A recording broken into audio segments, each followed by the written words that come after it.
Oke, bismillahirrahmanirrahim. Assalamualaikum warahmatullahi wabarakatuh. Waalaikumsalam warahmatullahi wabarakatuh. Bapak Ibu, terima kasih. Sebelumnya saya sampaikan apresiasi setinggi-tingginya atas keluangan dan keberkenanan Bapak Ibu meluangkan waktu untuk bisa hadir dalam diseminasi modul 1.4 yang menjadi sebenarnya ini sebuah kewajiban kami dalam mempresentasikan ya atau mensosialisasikan budaya positif. Mudah-mudahan kita bisa interaktif di 1 jam atau 60 menit ke depan, dan saya juga butuh partisipasi Bapak Ibu ya. Namun sebelum saya melanjutkan, sebenarnya saya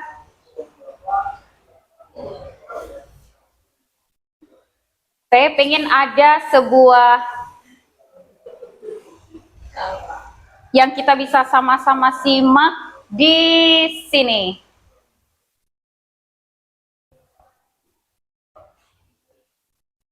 Sebentar loading. Cut dulu, bentar. Iya. Oke. Ya, Bapak Ibu, saya sengaja tampilkan ini sebagai mukodimah untuk saya bisa masuk ke sesi berikutnya, tapi saya minta Bapak Ibu juga menyimak ya.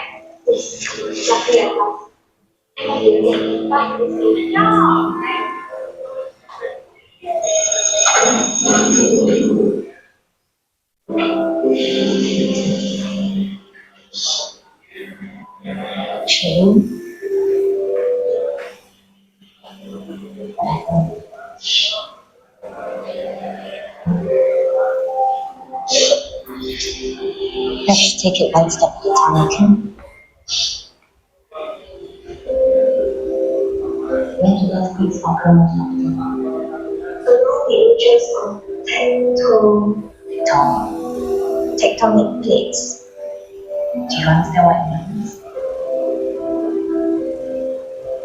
Mangroves protect coastal areas from erosion. As you can see behind me, the mangroves have roots that are exposed.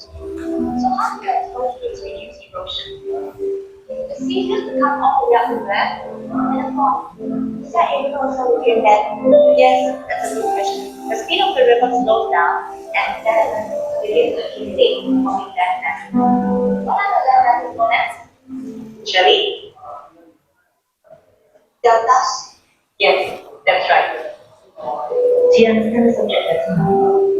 Yeah, I'm trying to get super confident. Just try eventually. 哎呦，这个天气真的下的，突然天下这么大的，哦，是雨季来的，明年的雨季大概就是这个时候。哦。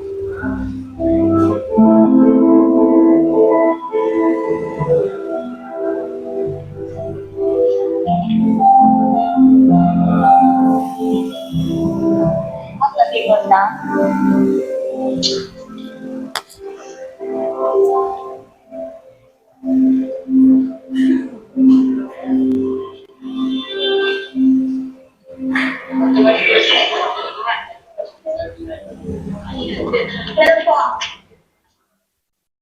What do you think about them? I still feel. You worked hard and made a big improvement. Isn't that more important?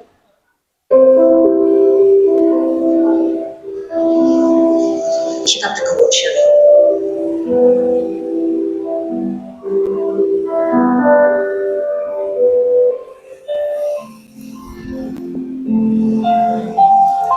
Oke.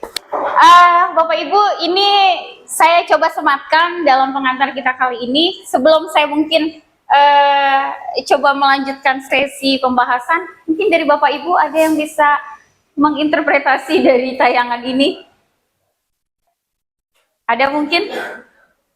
Atau mungkin ini tidak jauh dari realita kita sehari-hari, di mana kita mendapati seorang siswa atau siswi semacam Shirley ini ya tadi ya. Ya, mungkin ini juga jadi bahan refleksi, terutama mungkin saya pribadi atau mungkin Bapak Ibu yang mungkin merefleksikan pada konteks realita kita bahwa di antara ribuan anak-anak kita mungkin sepersekiannya ada masalah di anak-anak kita dalam hal pemahaman akademis mungkin, atau bahkan permasalahan di keluarganya yang ini menuntut sebuah treatment dari kita. Nah, ini menjadi awal untuk saya masuk. Kebetulan sesi pembelajaran kali ini memang saya mengedepankan di sesi budaya positif.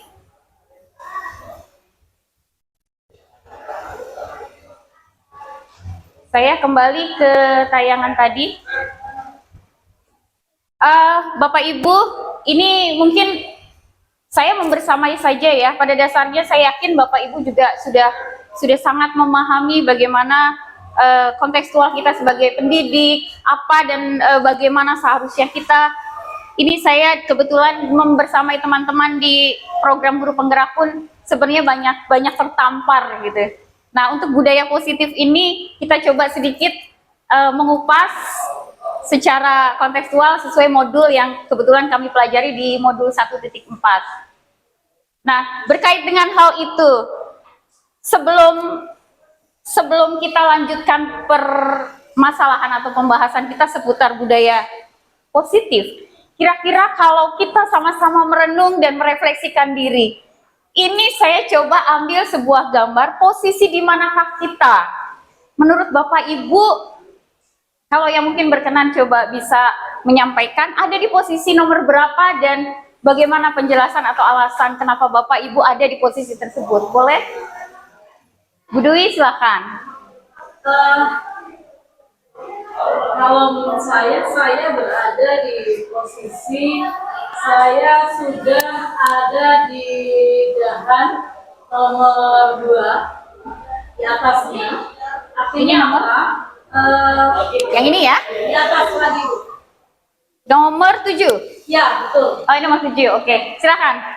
Kenapa saya berada di posisi tersebut? Saya memahami bahwa saya seorang pendidik, artinya saya harus bisa menuntun anak didik saya. Kemudian di posisi tersebut saya berkaca atau bercermin diri bahwa saya harus lebih banyak belajar. Oke, terima kasih Bu Dwi, kasih aplaus untuk menyemangat. Mungkin masih ada rekan-rekan yang lain, satu lagi mungkin ada? Kira-kira ada di posisi mana kita? Kaitannya dengan refleksi kita sebagai guru lah. Ada? Satu? Posisi Pak Wahyudin, silakan. Silakan. Pak Wahyudin, kenapa merasa memposisikan diri di nomor 2? Silakan.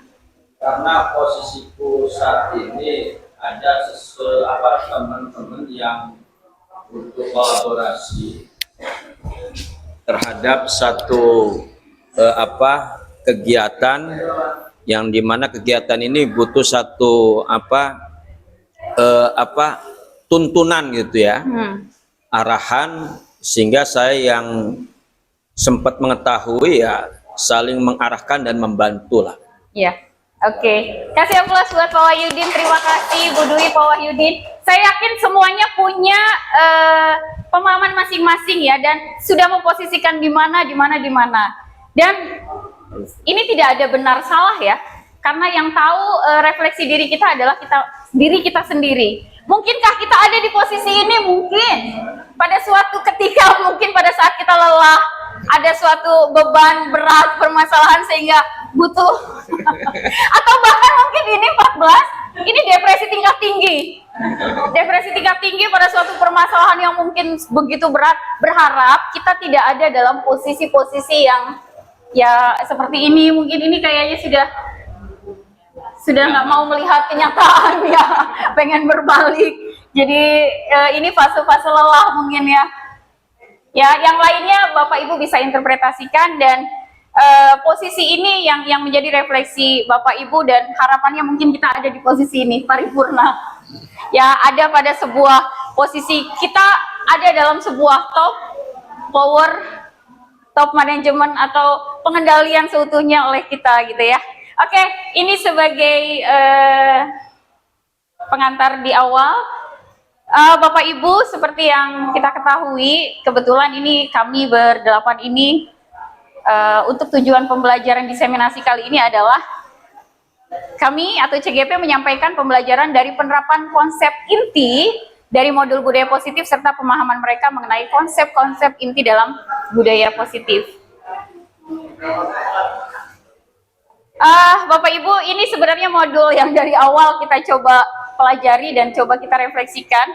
Bagaimana di awal kami juga banyak tertampar bagaimana filosofi Bapak Ki Hajar Dewantara itu ternyata mempunyai konsep yang luar biasa. Ya, dari seorang beliau yang hidup di zaman 1900 sekian ya, tapi konsepnya sudah luar biasa, visioner beliau.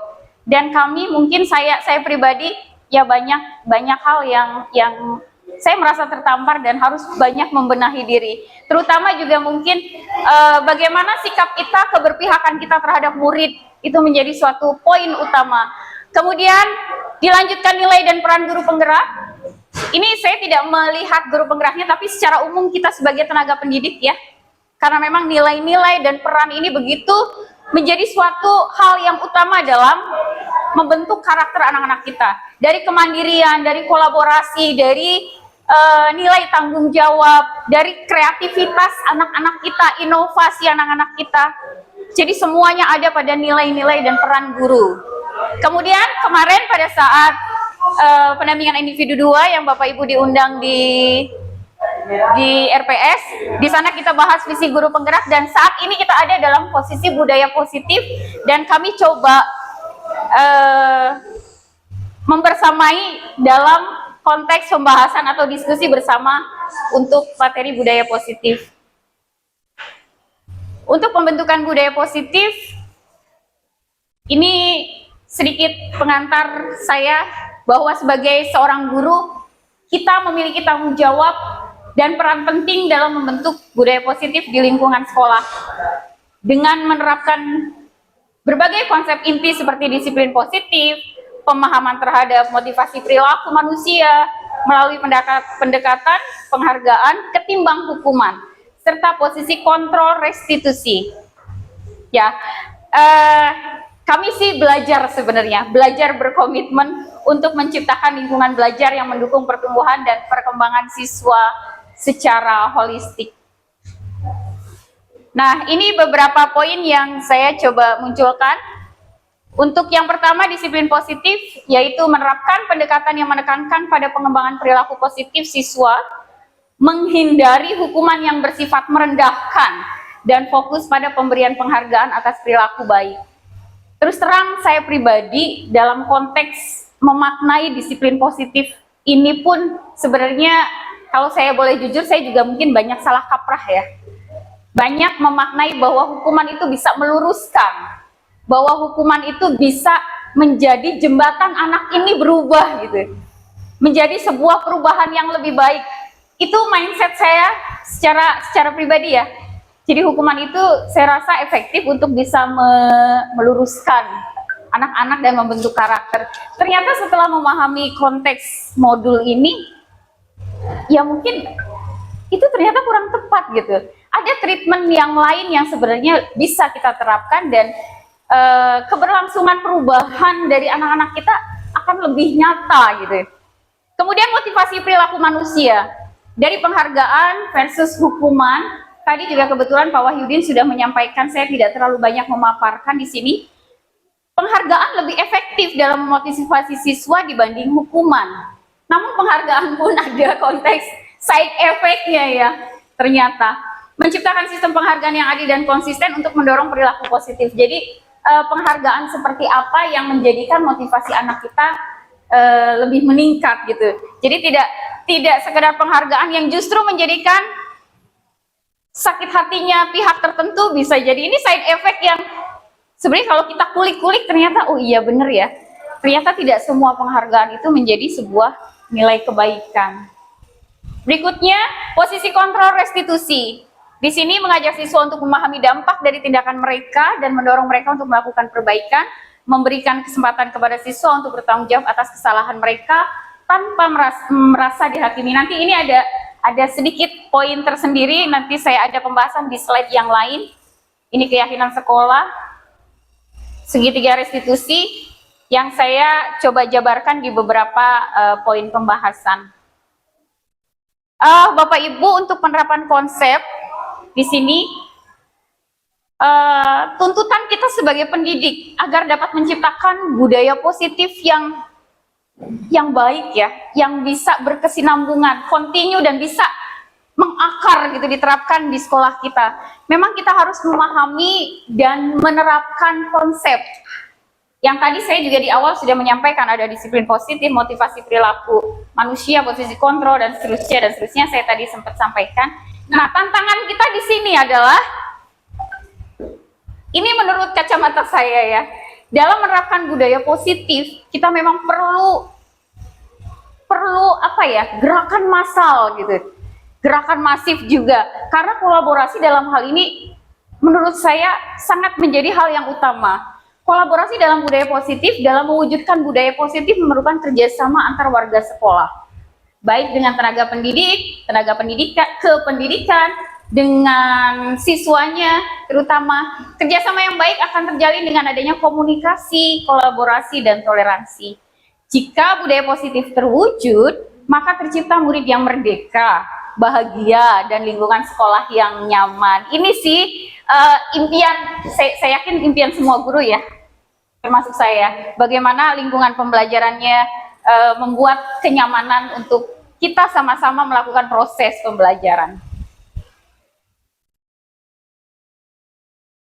Bapak Ibu, untuk disiplin positif sebenarnya luas sekali ruang lingkupnya, ranahnya. Jadi saya coba jabarkan prinsip utama disiplin positif. Bagaimana kita menghormati siswa, bagaimana kita membangun hubungan, bagaimana kita mengajarkan keterampilan sosial, bagaimana juga kita fokus pada solusi.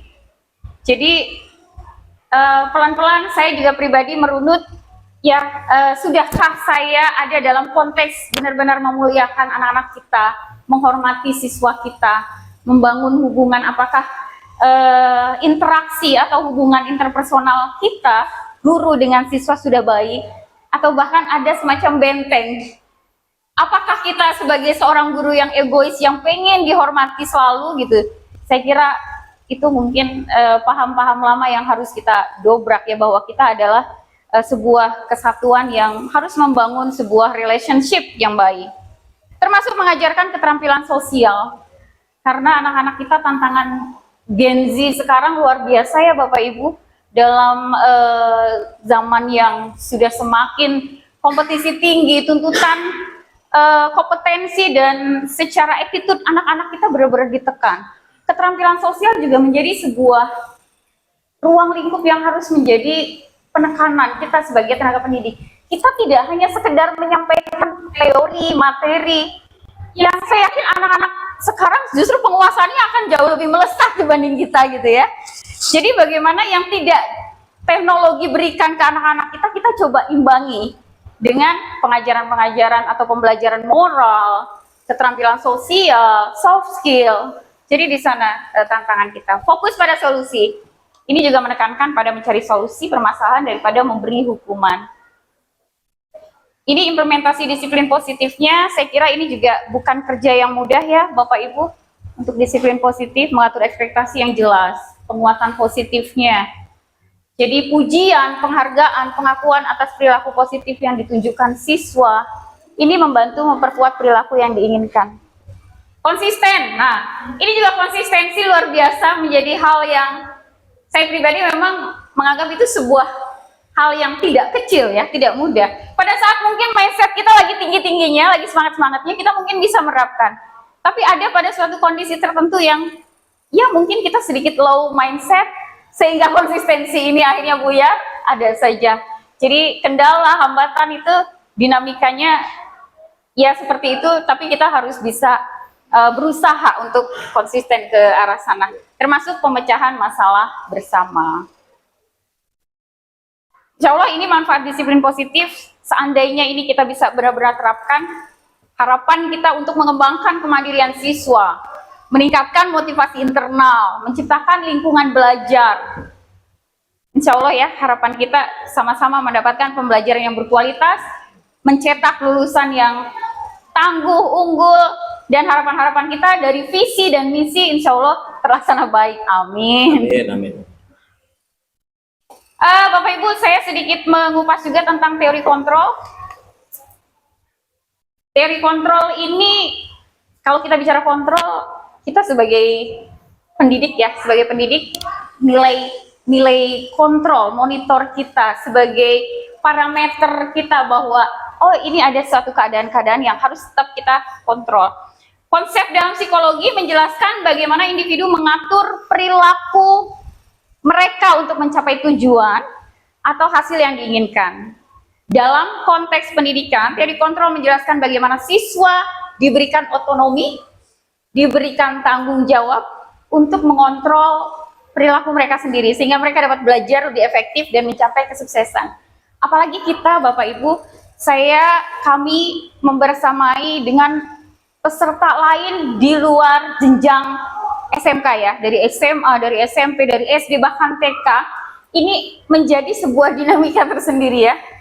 Jadi kita banyak berbagi, sharing bagaimana pola-pola pendidikan atau pembinaan dari teman-teman yang ada di jenjang yang berbeda tadi. Dan untuk teori kontrol, untuk posisi kontrol ini ya punya semacam penguatan yang sebenarnya tidak berbeda sih, sama saja.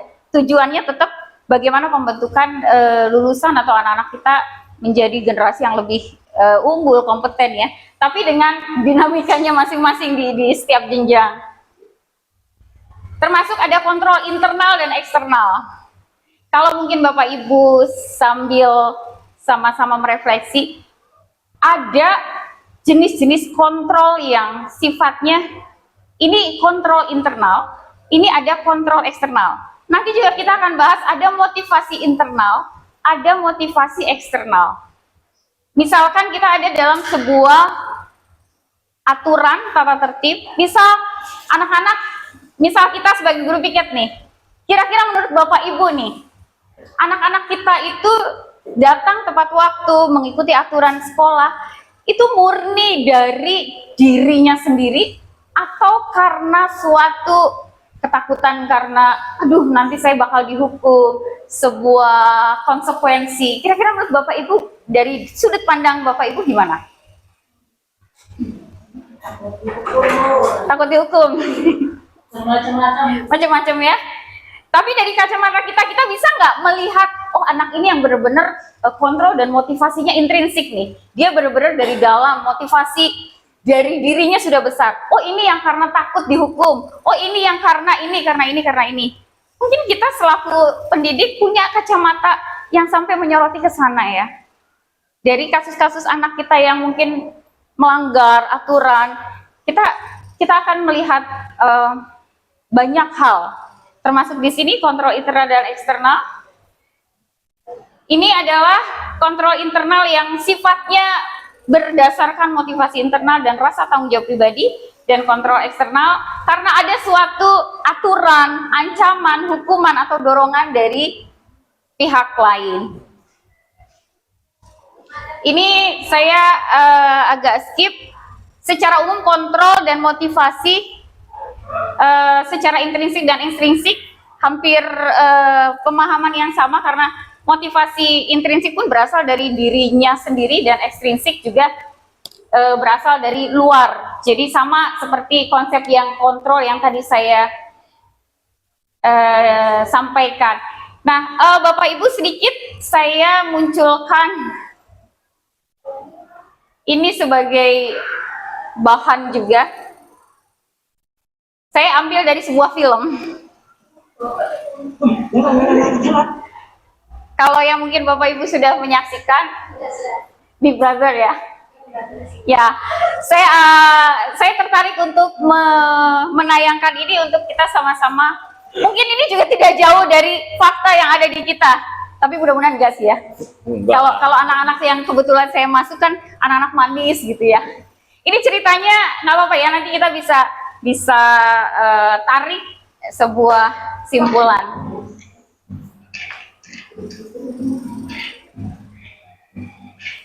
是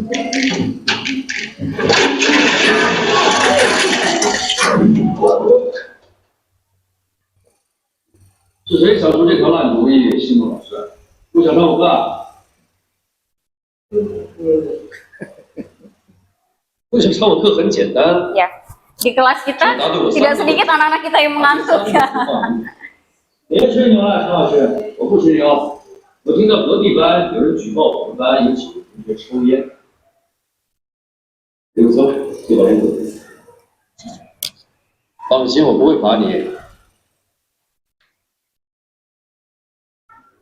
第一个问题，大家知不知道烟的化学成分是由什么？尼古丁、你们举手吗？尼古丁、还有呢？焦油、还有呢？一氧化碳。我问。Lulus. 你可以走了。你说真的？当然是。我先走了。哇！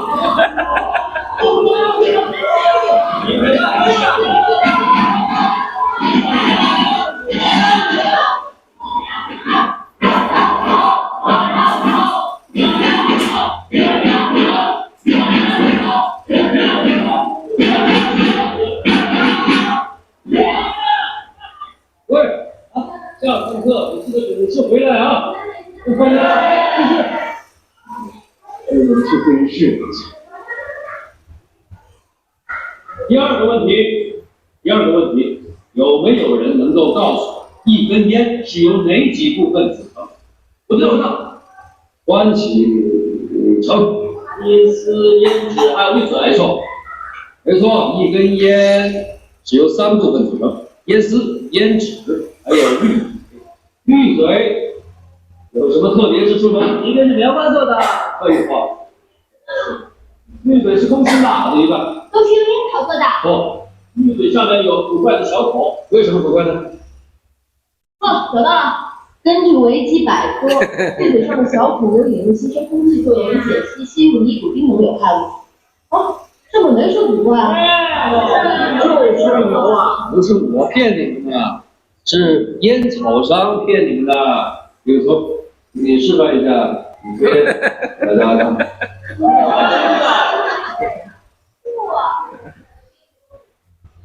好，别出声。刚才李美同学已经示范了，用2只手指夹住这台小孔，夹住滤嘴呢，就会让空气减少进入。那么你吸入的尼古丁就跟烟盒上所讲的分量有所不同，你就会上瘾。上瘾之后呢，就会什么？继续买烟又怎么样？你知道全球6大烟草商每年利润是350亿美金呢。数据告诉我们呢，每一支烟你吸进去就会减少14分钟寿命。想抽烟都不怕死。死不要紧，大家都会死。最惨的是死的不明不白，对不对？一会儿讲科学，一会儿讲经济，一会儿又讲哲学，真的听不懂啊！老师教通识的吗？教的我们通通都不懂了。不是叫你通通不懂，是叫你不要通通不懂，要有脑子判断，不要被骗。你越有知识，就越有判断。知识就是力量。Oke, saya stop. Mungkin Bapak Ibu yang pernah menyimak versi lengkapnya, kita bisa ambil pelajaran. Atau mungkin dari sedikit tayangan sekian durasi ini, ada yang bisa coba kita berbagi menginterpretasi tayangan ini. Kira-kira, boleh Bu Nia, gimana Bu Nia?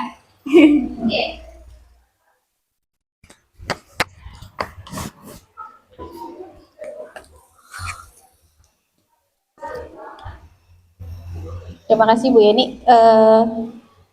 Menurut saya kalau teman-teman Bapak Ibu semua belum pernah nonton ini film banyak pembelajarannya buat kita sebagai seorang guru ya. Jadi kalau di film utuhnya si Bapak ini, Bapak Chen sebenarnya, dia nanti akan mengetahui tiap anak punya motivasi yang berbeda dalam dirinya, sehingga menampilkan atau mewujudkan perilaku-perilaku juga yang berbeda di dalam kehidupannya.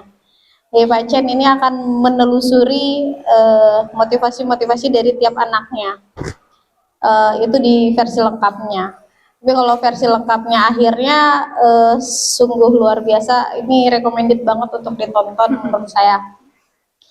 Dengan kalau dilihat di bagian yang ini adalah bagaimana Pak Chen berusaha memberikan pembelajaran yang interaktif dan menyenangkan sehingga berpihak pada murid.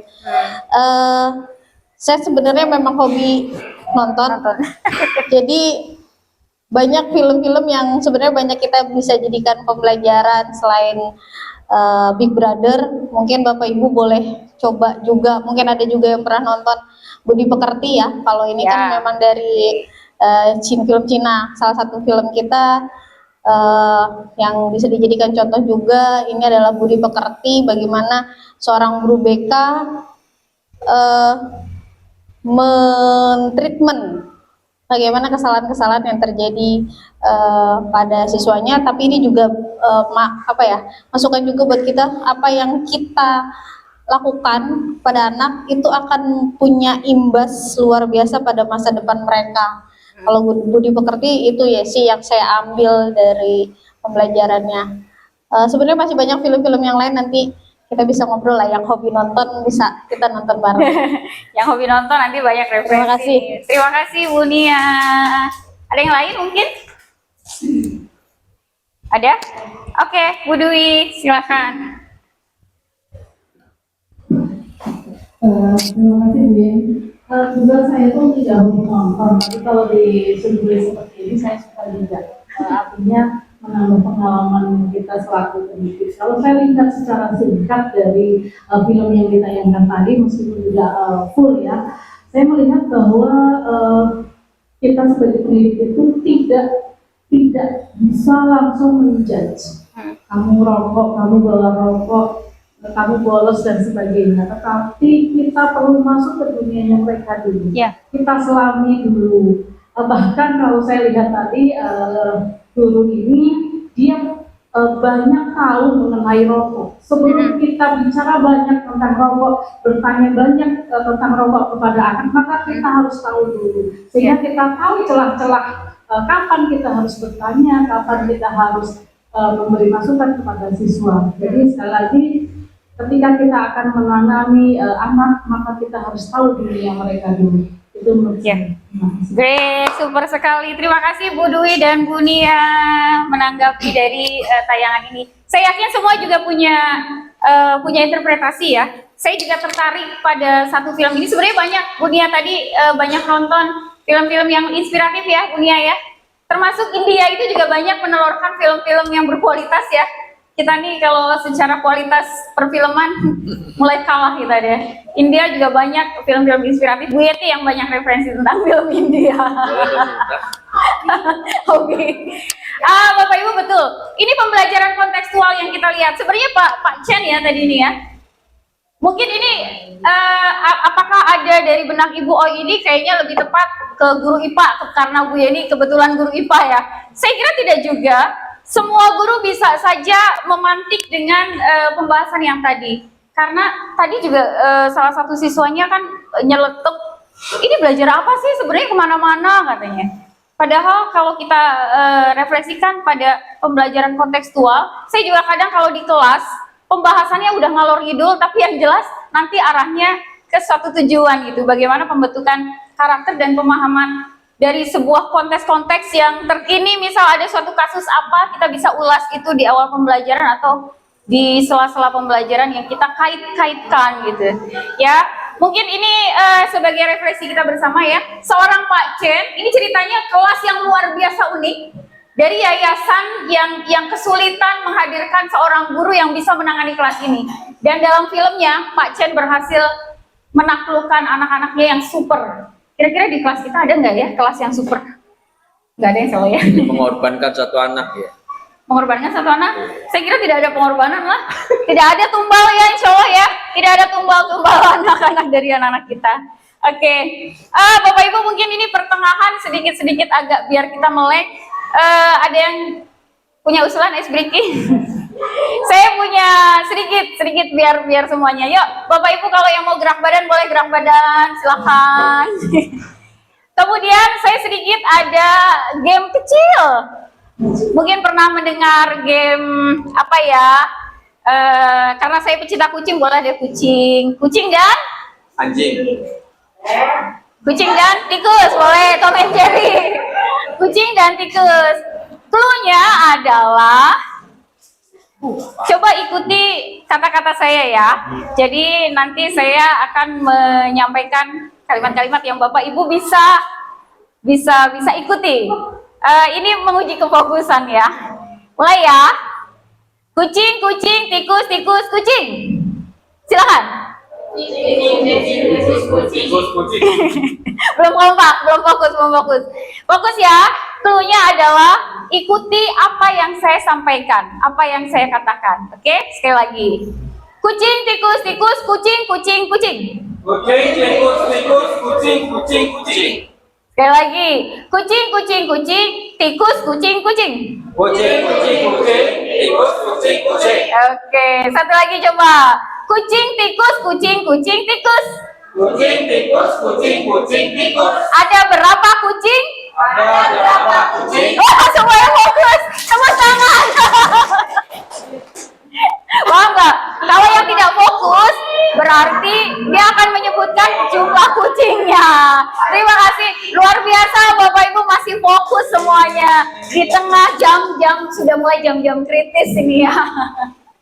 Terima kasih Bapak Ibu, saya lanjutkan. Masih ada kesempatan saya. Ini sudah menjelang materi-materi terakhir. Saya mau ke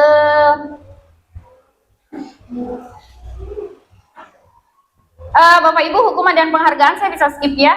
Pak Wahyudin tadi juga sudah banyak menyampaikan. Nah, kalau Bapak Ibu masih ingat tayangan yang pernah Pak Arief tayangkan, sudah Bapak Ibu tahu posisi kita ada di mana berdasarkan ini seorang pakar pendidikan, dosen, meneorikan bahwa posisi kontrol guru itu ada 5. Dan saya coba merangkumnya karena tayangan video sebenarnya sudah pernah kita simak, maka saya coba menyimpulkan di sini. Bapak Ibu, saya yakin semuanya sudah memahami ya tipe-tipe kontrol guru ini. Dari asal katanya saja penghukum, oh berarti itu udah karakter guru-guru yang suka menghukum nih, sering mengancam, menghukum, menggunakan otoritas, memaksa kepatuhan, pemberi rasa bersalah. Kemudian ada yang sebagai teman, ada yang sebagai pemantau, dan ada yang sebagai manajer. Jadi saya tidak perlu satu persatu ya pemberi rasa bersalah. Sudah mindsetnya, waduh ini guru ini sudah memberi beban psikologi ke anak sehingga anak merasa bersalah. Kalau teman, wah ini sebenarnya sepintas friendly banget. Tapi efek atau dampak dari kontrol-kontrol ini semuanya ada dampak tersendiri gitu. Termasuk apakah posisi teman ini akan baik gitu. Secara relationship mungkin, tapi dampak kepada anaknya seperti apa? Nanti kita coba sedikit bahas. Kemudian pemantau dan manajer. Dari pembahasan yang pernah Pak Arief sampaikan, kita juga tahu ya kesimpulannya. Kira-kira posisi terbaiknya ada di mana?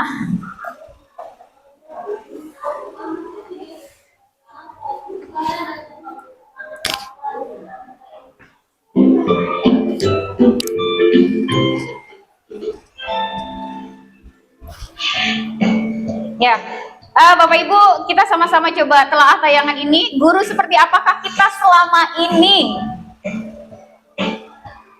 Halo, Bapak Ibu guru calon guru penggerak.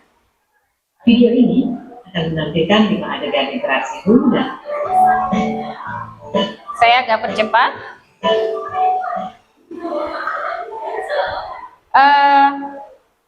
Mungkin sebelum saya mulai atau nanti deh setelah ini aja ya. Ada perbedaan antara guru A, B, C, D, E. Ada 5 kasus di sini. Bagi anak-anak, silakan PR yang kemarin ibu berikan diletakkan di meja. Anton, kamu sudah mengerjakan belum? Belum mengerjakan saya, Bu. Kamu selalu ya nggak ngerjain PR. Sekarang kamu duduk di depan, lalu tulis. Saya berjanji tidak akan mengulangi lagi. Saya berjanji akan berusaha menjadi murid yang rajin belajar sampai pelajaran saya selesai. Oke.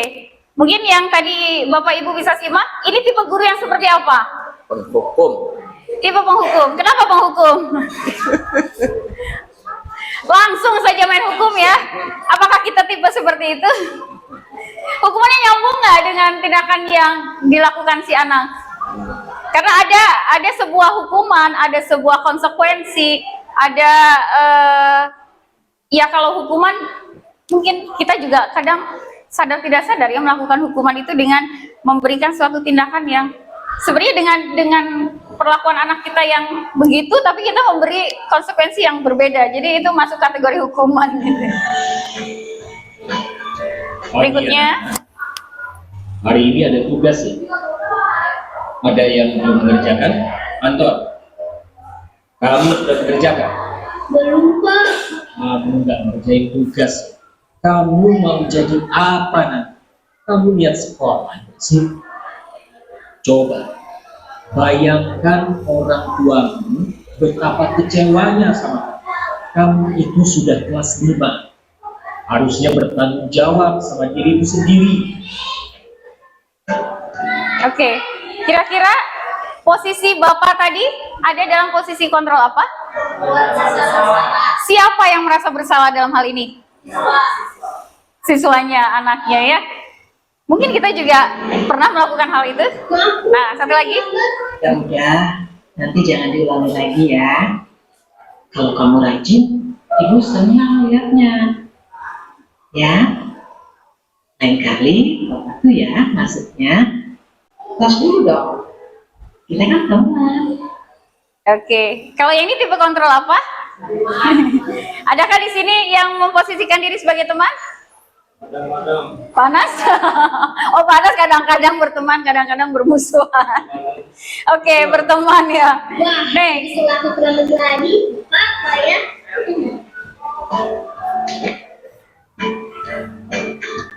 Kamu kok nggak pakai baju olahraga?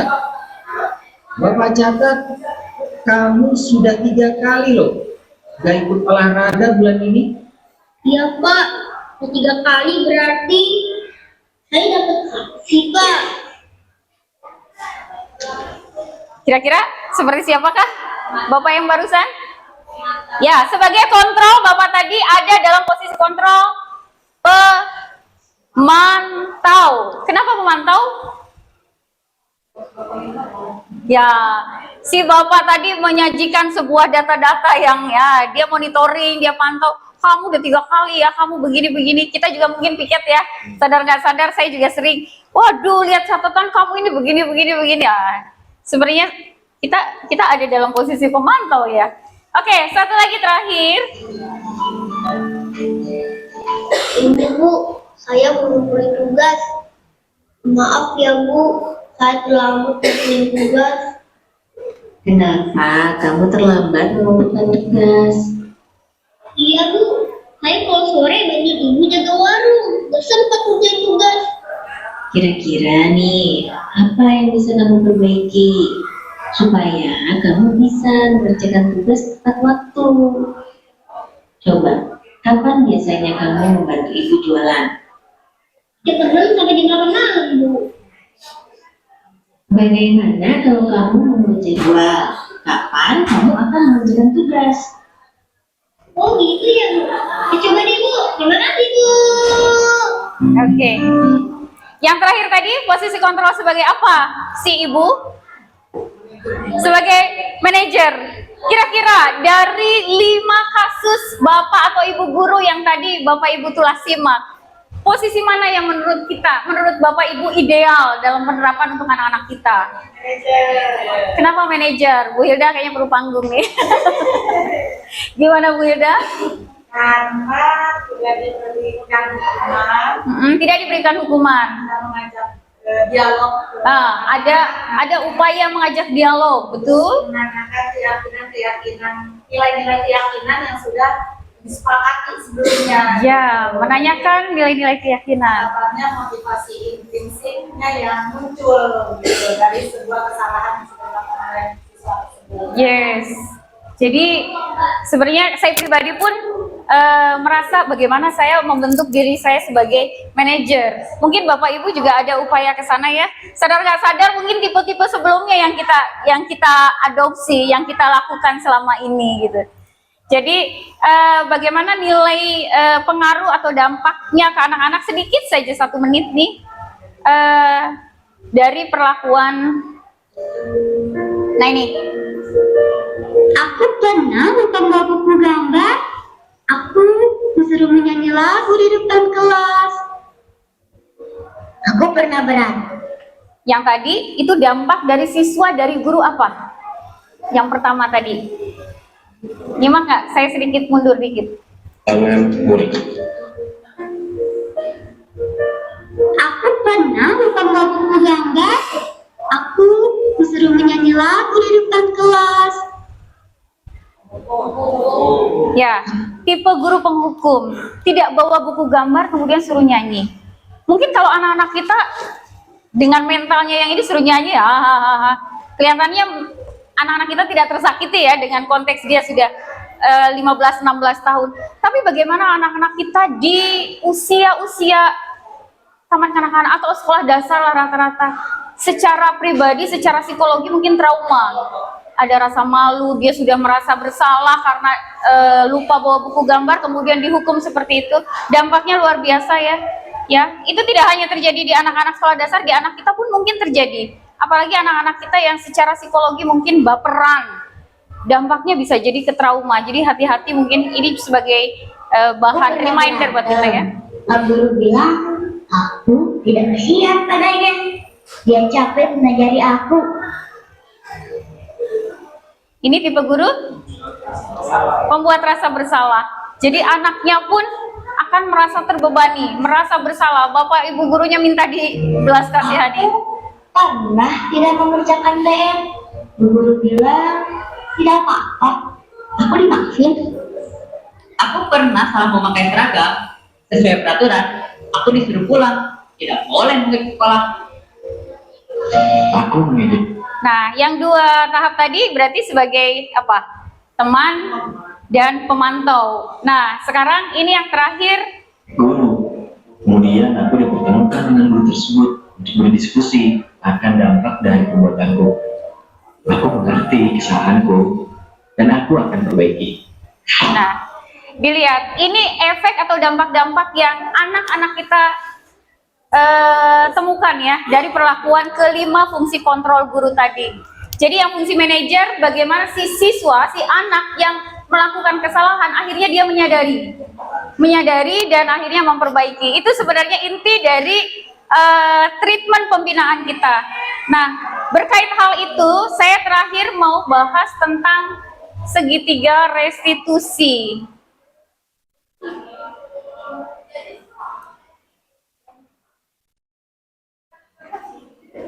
Nah ini segitiga restitusi mungkin kita sudah pelan-pelan familiar ya. Terus terang saya sebelum mengikuti banyak program ini, saya apa sih segitiga restitusi ya? Dan akhirnya cukup familiar dan oh ternyata inilah memang yang harus kita bisa terapkan ke anak-anak kita. Restitusi merupakan sebagai salah satu cara menanamkan disiplin positif pada murid sebagai bagian dari budaya positif di sekolah. Kemudian segitiga restitusi adalah cara baru untuk mendidik siswa yang bermasalah. Alih-alih hanya menghukum, kita membantu siswa memahami kesalahannya dan belajar darinya. Jadi kenapa disebut segitiga? Karena segitiga ya. Ini sebagai sebuah bentukan atau formasi bahwa untuk lebih memahami kita memang ada 3 tahap. Ada 3 tahap dari segitiga restitusi. Yang pertama, tadi Pak Wahyudi juga sudah banyak menyampaikan, saya tidak terlalu detail. Menstabilkan identitas.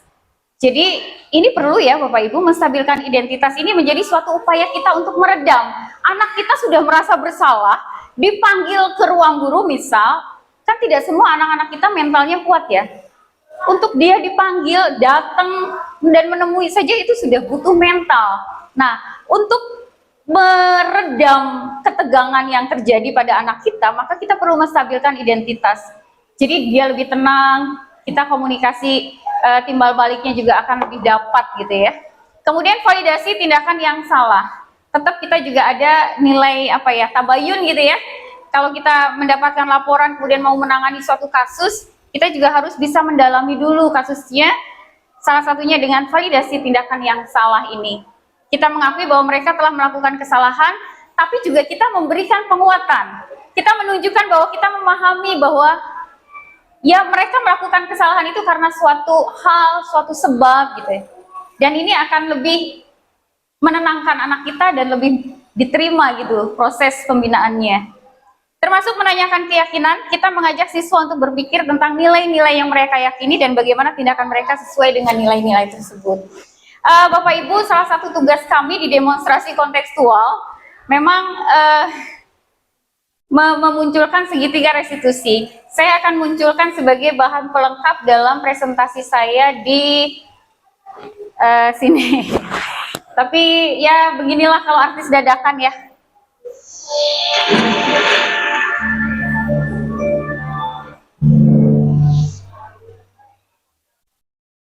Untuk segitiga restitusi saya coba minta bantuan dari anak-anak yang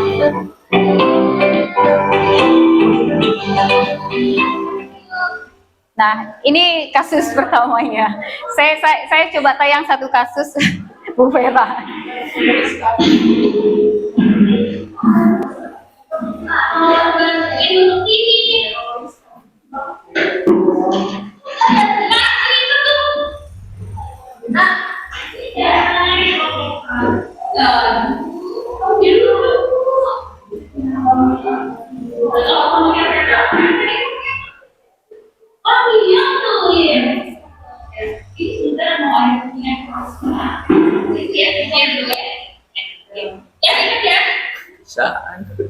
Assalamualaikum Ibu. Waalaikumsalam. Saya jadi sehat. Udah? Nggak apa-apa kan ngajak ngobrol sebentar? Nggak apa-apa. Kenapa tadi Ibu? Lain itu loh, Ustaznya. Ustaz tuh maunya menang sendiri, nggak mau kerja. Terus suka-suka dia aja lagi. Menurut Vera itu bagus. Enggak sih, sekarang Oke, Vera itu tahu. Vera itu di kelas itu aktif. Vera itu banyak potensi. Pasti proyek ini menjadi suatu hal yang luar biasa buat Vera. Penampilan Vera itu bagus kan? Ya enggak? Terus, itu juga bangga kalau Vera itu bisa finish. Tapi untuk mengkolaborasikan dengan teman-teman kita, ya gimana Vera menganggap ini menjadi suatu hal yang baik. Terus dulu, Vera ngakuin kalau Vera salah. Vera tuh terlalu nurutin emosinya, karena aku sama Rista nggak mikir tadi buat kata-kata yang kurang baik. Nah kita fokus aja ya ke tujuannya.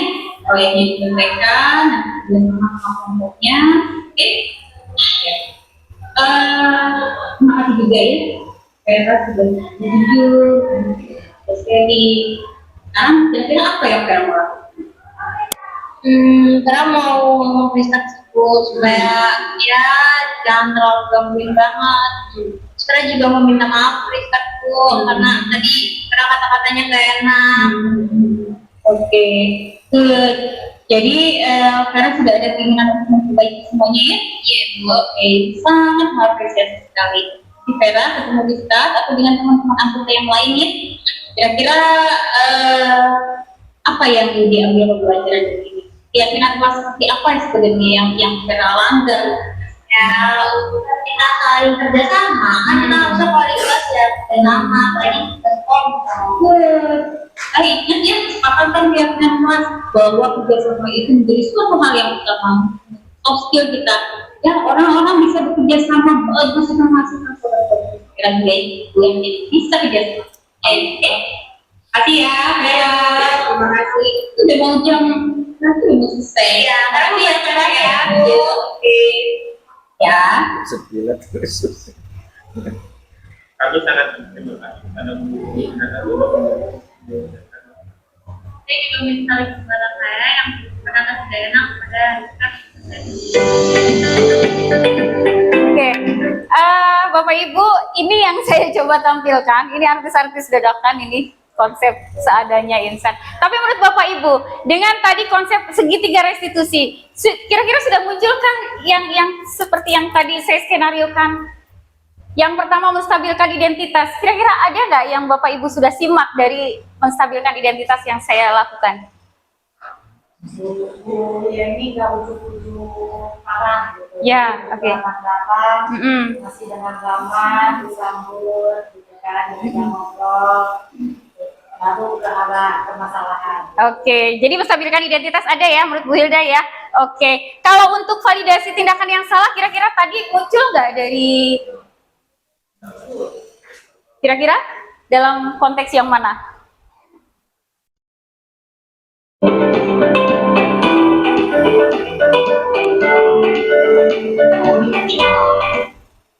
Saya mengeksplorasi tindakan yang salah dari Vera bahwa ya kurang lebihnya mari kita pikirkan bersama dampaknya gitu dari perilaku Vera tadi.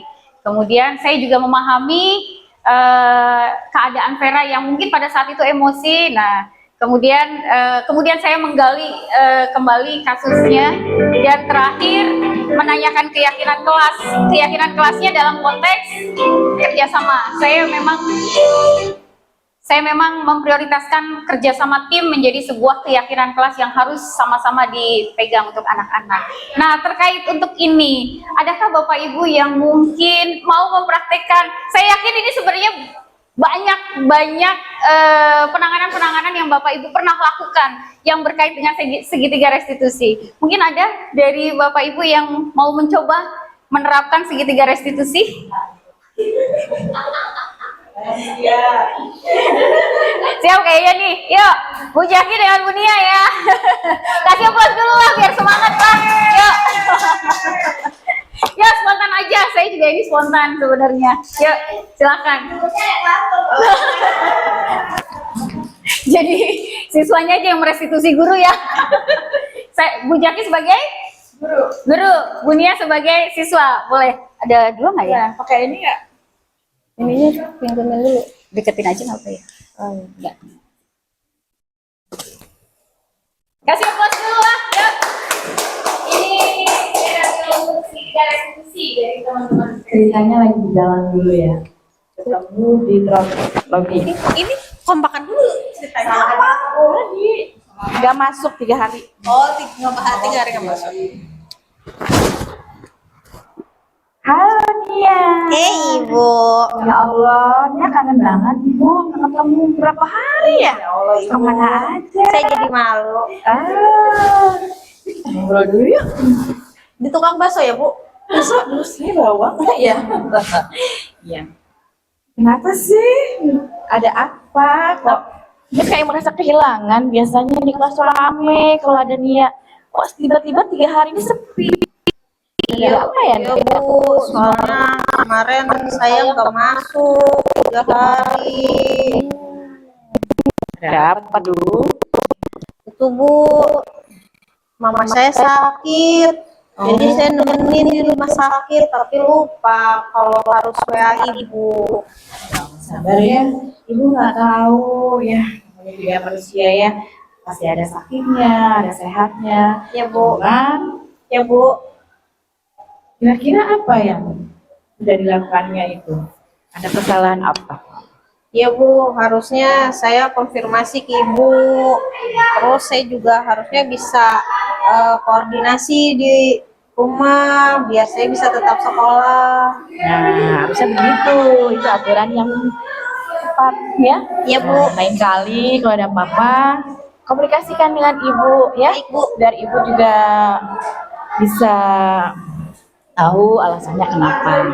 Terus kira-kira menurut Nia Ya, dengan kejadian seperti ini, apa sih nilai keyakinan di kelas yang tidak Nia lakukan? Tanggung jawab, Bu. Tanggung jawab, oke. Terus kira-kira mau ngelakuin apa nih setelah tahu tanggung jawab? Untuk selanjutnya saya lebih bertanggung jawab lagi untuk berangkat sekolah, Ya. bisa mengatur waktu lagi untuk tidak terbengkalai tugas-tugas saya di sekolah, Bu. Nah, gitu dong. Tambah semangat ya. Ya, siap, Kalau Bu. ada apa-apa, sharing sama Ibu. Siap. Oke. Oke, terima kasih Bu. Ya, teman sehat ya, Ibunya ya. Luar biasa. Terima kasih Bu Jakia dan Bu Nia. Ini spontan loh ya. Ternyata menghasilkan Produk. ternyata sudah menghasilkan skenario yang apik gitu. Tadi kita lihat bersama penanganan Bu Jakia terhadap siswanya Nia. Dalam hal ini menstabilkan identitasnya, terlihat nggak? Terlihat ya? Bu Jakia sudah begitu sabar, treatmentnya juga baik. Sampai validasi tindakan yang salah, kenapa sih Nia? Ternyata ada kendala di Bu Nia yang tidak hadir karena bla bla bla bla. Termasuk menanyakan keyakinan. Ada keyakinan kelas yang diyakini bersama, dan Bu Nia pun tadi menyampaikan bahwa memang ada kesalahan dalam tidak mengkonfirmasi kehadiran tersebut. Oke, Bapak Ibu, tahapan segitiga restitusi ini menjadi sebuah materi terakhir untuk budaya positif. Kita sama-sama berharap ini menjadi PR bersama, kita sama-sama berkolaborasi untuk bisa mengarahkan pada nilai-nilai kebajikan kelas, nilai-nilai dan peran kita sebagai guru tenaga pendidik. Saya nggak melanjutkan guru penggeraknya, nggak ada. Jadi peran guru, nilai-nilai guru, harapannya adalah kita bisa coba terapkan lebih baik lagi. Dan terakhir refleksi, saya minta waktu 5 menit saja. Bapak Ibu, saya mohon sebelum closing, saya bisa dibantu Bu Nia sama Pak Anas untuk membagikan ini. Saya coba menerapkan refleksi kita menjadi pola SSCC. Bapak Ibu, saya berikan 44 ya, 44 per orang. Bebas aja, nanti yang penting pengelompokan di sini ya. Saya coba buat start, kemudian stop, kemudian change, dan continue. Saya kira dari pemaparan budaya positif, mungkin Bapak Ibu ada hal-hal yang perlu kita mulai. Apakah ada yang menurut Bapak Ibu perlu di stop? Adakah yang menurut Bapak Ibu perlu kita change? Dan adakah yang perlu kita lanjutkan atau dikuatkan? Ya, saya kira 3 menit bisa Bapak Ibu ini. Action aja, action aja. Action aja.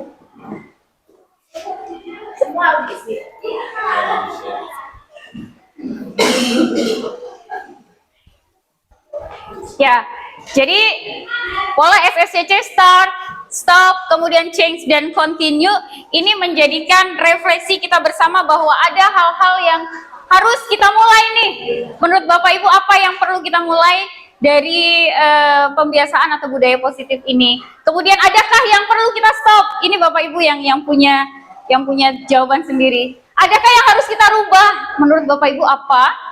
Dan mana yang kira-kira harus dikuatkan dan dilanjutkan? Yang sudah boleh menempelkan di sini. Tek tek tek. Sebentar ya. Ya, nah ini ya Bapak Ibu sudah gercep karena memang sudah langsung terlihat.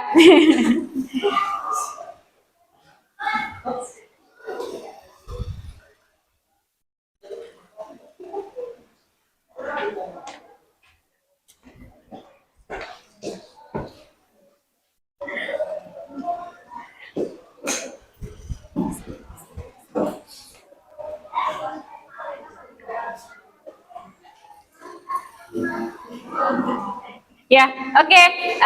Terima kasih Bapak Ibu. Ini menjadi bahan refleksi bersama ya.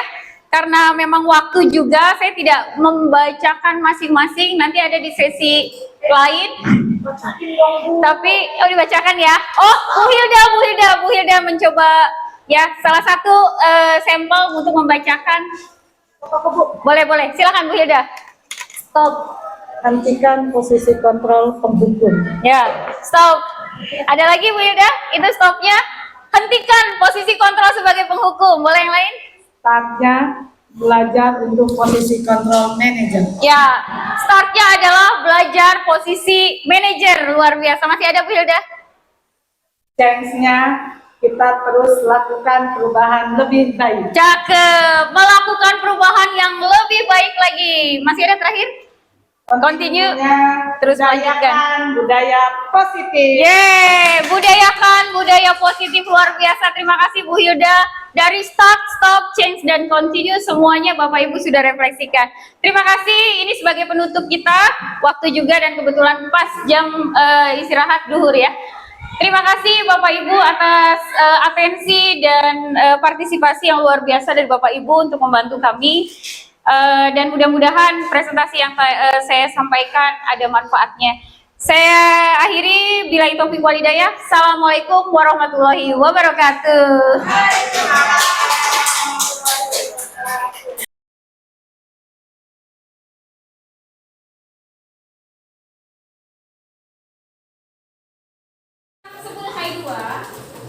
Konteks kesepakatan kelas ini menjadi sebuah harapan untuk kelas kita menjadi teratur.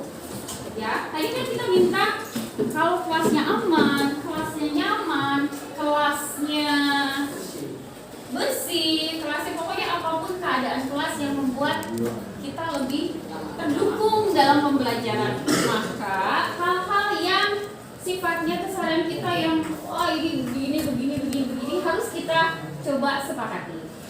Ya, nah saya minta di masing-masing kertas yang kalian terima, tuliskan, karena ini kesepakatan kelas, berarti kesepakatan bersama. Kesepakatan 37 ya? Karena dia nggak masuk. Ya, oke lah, nggak apa-apa. Ini dianggap sudah representatif. Kita coba sepakati apa saja yang kira-kira menjadi sebuah kesepakatan bersama untuk kita susun sebagai kesepakatan kelas yang nantinya akan menjadi keyakinan kelas. Ya kayak tadi tuh, wah ada yang pakai topi tuh Bu, wah ini ada yang kolongnya masih kotor nih Bu, tadi ada yang telat masuk nih. Nah kalau kita ada kesepakatan, maka hal-hal seperti tadi insya Allah tidak ada lagi, karena memang kita sudah meyakini, oh jamnya beliau ini jam 1, berarti saya harus sudah di kelas. Oh saya harus menjaga kebersihan. Nah seksi kebersihan juga nanti terbantu nih kalau sudah ada kesepakatan kelas. Oke ya.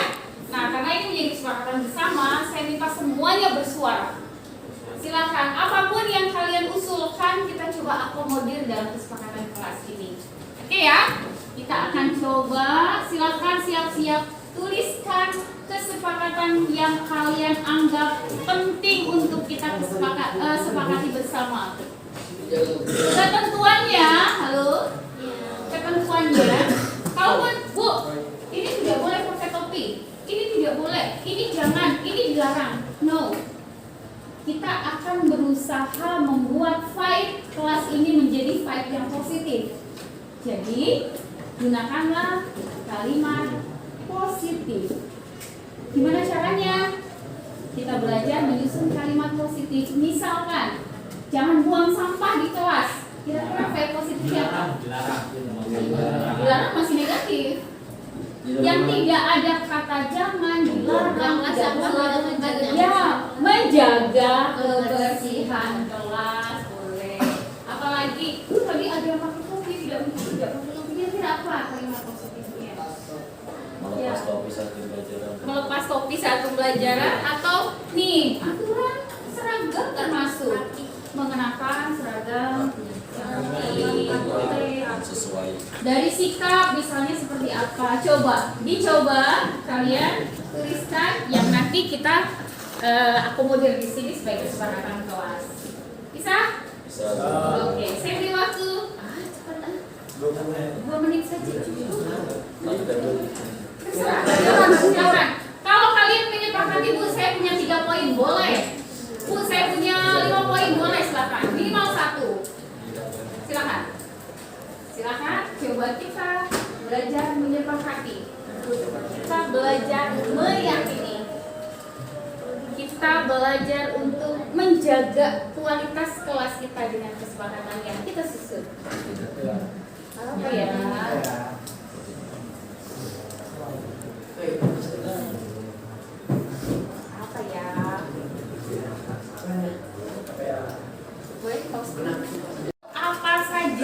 kita akan susun sebagai kesepakatan kelas. Silakan masing-masing menempelkan di sini biar nanti kita inventarisir. Yuk, silakan semuanya menempelkan di sisi. Bu, udah menempel kayaknya Bu sama Bu. Kasih ludah ya. Woi, kasih ludah biar Sauki. Woi, gimana salah? Lucu. Apa ngomong sendiri? Iya ya. Sebelah sini. Woi, Sauki. Sauki. Kursi gini sih. Ya, sudah. Biar nanti kita bisa lihat. Woi, Fauji. Pindah itu yang sebelah sini.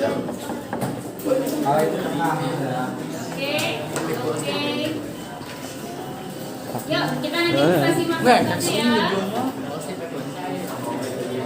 Karena ini ada 30 lebih siswa, maka kita coba lihat kurang lebih Apa ini, Bel? ya.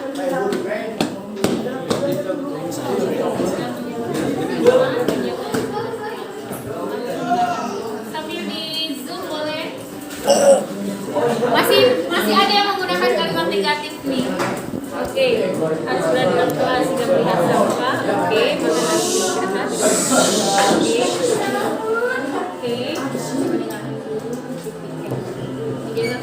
Oke, dari masing-masing kan ini kan saya baru sepintas nih. Nanti kalau yang belum memunculkan boleh dimunculkan di sini ya. Kita lihat ada poin banyak yang menuliskan tentang menjaga kebersihan kelas. Ya, berapa orang nih yang menuliskan itu? Ada lagi? Jaga. Termasuk di dalamnya piket berarti ya? Iya. Jadi menjalankan kewajiban piket bagi yang melaksanakan piket. Ada yang menerapkan 5S tuh? Bisa disepakati nggak? 5S apa 5S? Senyum.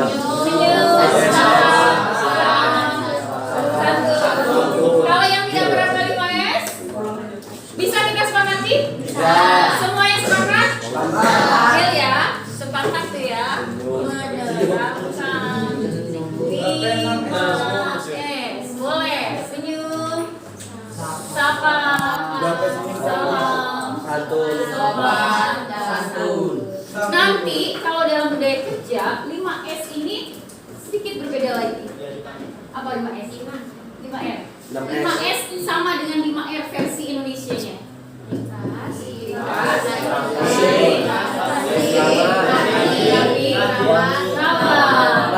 Kenapa jadi 5S Bu? Bukannya S-nya yang ini.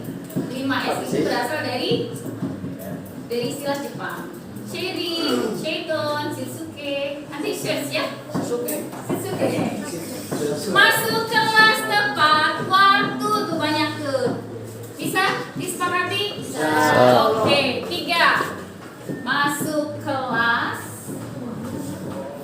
tepat waktu. Gini kamunya. Ada lagi? Itu Bu berdua belum. Berbicara yang baik, menaati peraturan yang ada. Ini menaati peraturan. Menjaga tata tertib. Menjaga tata tertib. Bisa? Menjaga ketertiban? Dalam artian ini juga attitude, bahasa, kemudian perilaku di kelas. Ya, masuk kategori sini juga ya, tapi bolehlah. Keempat, menjaga ketertiban kelas. Nanti yang di sana ada woi. Seksi keamanan akan terbantu kalau semuanya menyepakati ini. Ya, keamanan bisa nggak bekerja nih? Resign aja ya. Karena semua kelasnya udah aman, semuanya sudah sepakat. Harapannya begitu. Ya enggak, tapi tetaplah ini fungsi-fungsi struktur kelas juga harus ada. Ada lagi? Boleh yang lain? Menggunakan HP dengan bijak. Ya, sepakat nggak? Sepakat. Saat ini kalian sudah merasa bijak nggak dalam menjalani dalam menggunakan HP? Sudah bijak? Bijak. Oh, aduh, dulu kan saya nggak ini. Nanti saya tanya coba siapa yang bawa HP setiap harinya? Ya. Semuanya, oke. Next pertemuan ke depan saya memang butuh kalian untuk mengeksplorasi, browsing segala, searching segala. segala. Boleh, saya nanti kasih dulu. Hari ini penggunaan HP. Yang pertama quizzes, misalnya semuanya join quiz dulu. Ya, kalau sudah semuanya ini udah enak. Menggunakan HP dengan bijak atau sesuai ketentuan lah ya. Kalau kata guru, oke kita menggunakan HP, boleh. Kalau tidak, berarti menjaga ketertibannya sesuai ketentuan. Apalagi ada yang belum?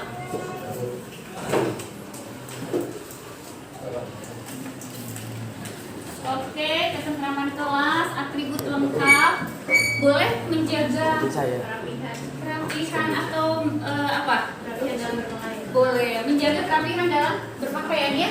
Dalam artian, Bu, kalau saya habis olahraga, saya izin pakai sendal ya. Oh, ini sudah kesepakatan kelas ya, supaya kelas teratur. Boleh. Yang keenam adalah tidak menggunakan benda. Gunakan menjaga ya, menjaga kerapihan boleh. Ini juga sebagai pembelajaran kita untuk tetap menjaga performa kita, menjaga kerapihan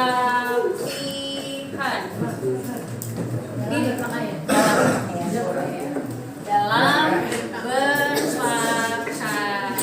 Ada lagi? Ada yang belum? Coba menjaga sikap seperti sopan santun bisa masuk ke sini ya. Melepas topi bolehlah masuk ke tertiban kelas ya. Termasuk ini. Rapi yang ada indoor yang di dalam kelas berarti rapi yang dalam konteks yaitu tidak sampai seperti atribut pada saat upacara gitu ya. Ada yang belum? Cukup ya? Cukup. Oke. Yang lain-lain itu bisa menjadi turunan dari 5 poin yang menjadi kesepakatan kelas ini. Ya, insya Allah kalau semuanya sudah ada kesepakatan, sudah ada sebuah komitmen, insya Allah nanti kita akan meyakini sesuatu. Ya, kalau meyakini bisa menjaga kebersihan kelas berarti ada nilai keyakinan apa di sini? Tanggung jawab kalian sudah ditunaikan. Menerapkan 5S kalian sudah menyapa, senyum, sapa, salam, bla bla bla bla. Meyakini bahwa suasana yang hangat itu harus perlu ada. Suatu kerjasama. Nah, di IPAS karena kita proyek IPAS, saya selalu mengedepankan kolaborasi, kerjasama, teamwork. Itu bisa menjadi sebuah keyakinan kelas bahwa kerjasama itu harus. Nanti kalau ada Bu saya nggak mau kerjasama sama dia, wah ini udah agak sesuai dengan keyakinan kelas ini. Ya, makanya ini menjadi komitmen bersama. Semuanya satu sama lain saling, semuanya sama. Saya bisa bekerja sama dengan si A, sama si B, sama Z, Y, dan seterusnya dan seterusnya. Gitu ya, deal? Iya. Kesepakatan kelas ini bisa di saksikan. Oke, kalau gitu sebagai simbol saya minta perwakilan 2 putra dan 2 putri untuk menandatangani. Nanti kalau ini KM dengan siapa? Boleh. Di sini bertanda menyepakati bahwa nanti tertulisnya nanti di ini ya, disalin ya. Boleh, simbol aja, simbolis. Nanti pakai materai 100.000.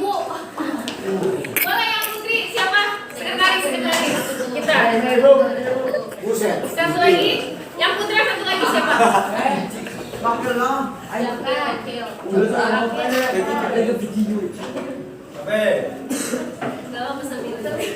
Trena betul tangan. Ayo coy. Yo Nanti sebagai di shoot bersama menjadi bukti bahwa kita pernah berkomitmen. Yuk, satu lagi. Sauki. Siapa aja? Yuk. Ya boleh.